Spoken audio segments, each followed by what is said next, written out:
ಸ್ವಾಗತ. ನಾನು ನಿಮ್ಮ ಯೋಗ ಶಿಕ್ಷಕಿ ಜ್ಯೋತಿ ರೈ.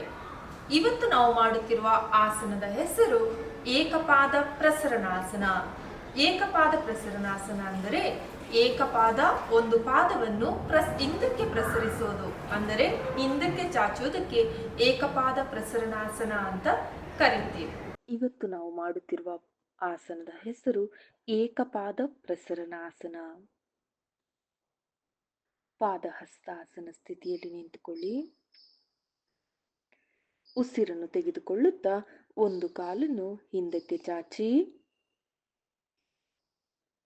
ಕಾಲ ಬೆರಳಿನ ಅಂಗುಷ್ಟದ ಭಾಗ ಮತ್ತು ಮಂಡಿಯ ಭಾಗ ನೆಲಕ್ಕೆ ತಾಗಿರಬೇಕು.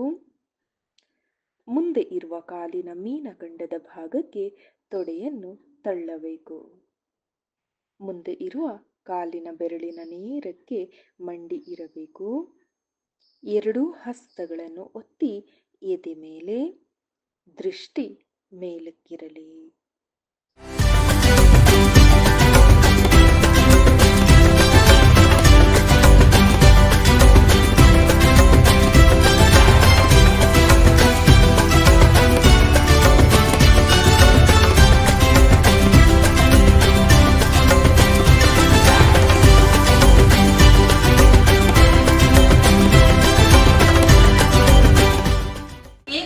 ಪ್ರಸರಣಾಸನ ಮಾಡೋದ್ರಿಂದ ಆಗುವ ಲಾಭಗಳ ಬಗ್ಗೆ ತಿಳಿಯೋಣ.